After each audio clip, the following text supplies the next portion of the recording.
ახლახან სუსმა უცხო ქვეყნის ჯაშუობისთვის დააკავა ევრაზიის ინსტიტუტის დამფუძნებელი გულბათ რცხილაძე, ეს ცნობილი რუსეთის აგენტი არის. რა თქმა უნდა, რუსეთის აგენტობისთვის დააკავეს. საინტერესო პროცესების დასაწყისზე მიგვანიშნებს ეს.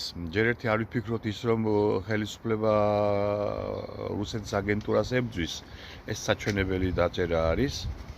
იმიტომ რუსეთის აგენტურაც სავსე არის ქვეყანა, რა ვიცი, ეს გულბათ რცხილაძე ამ ცოტა ხნის რამდენიმე დღის წინ სხვებთან ერთად იჯდა საჯაროდ და შექმნა ეგრეთ წოდებული რუსეთის მაგინებელთა რეესტრი, ანუ ის ხალხი, ვინც რუსეთს აკრიტიკებდა, მათ უნდა მოეხდინათ ამ სიის შედგენა და გადაეცათ ხელისუფლებისათვის, ხო? რომ რუსეთის გინება როგორ შეიძლება უკაცო ჩვენი ერთმორწმუნეები და ჩვენი მოკავშირეები არიან. კარგი ბატონო.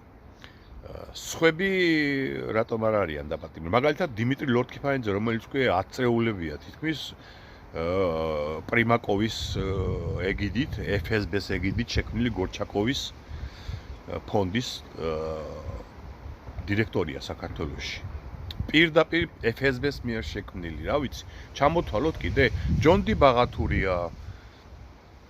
უამრავი ადამიანი დარბის საქართველოში, რომელიც პირდაპირ მნიშვნელობით რუსეთის აგენტურა არის და რუსეთის სასარგებლოდ მუშაობს. ალტინფოს ხალხი რო დარბოდა რუსეთში, დუმაში და FSB-სთან უფასო კეფის ჭამდა სახელმწიფო დუმის სასადილოში, ეგ რა იყო? ეგ რა ის არის? რუსეთის აგენტურას თუ ებძვით, მოხვეტეთ აგერს აი ხელის გულზე დევს. ვინ ესწრებოდა იმ გულბათ რცხილაძის მიერ შექმნილი რუსეთის მაგინებელთა რეესტრის შექმნის იმაში, რა ქვია, თათბირზე. ღია ინფორმაცია არის ეს. ესენი ყველა რუსეთის აგენტურა არის.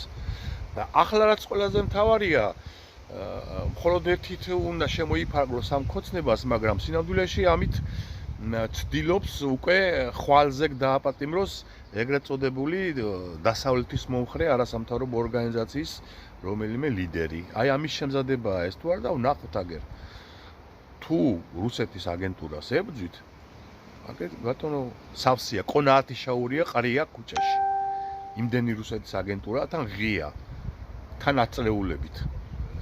გავცელეთ ეს ვიდეო ბევრმა ადამიანმა ნახოს.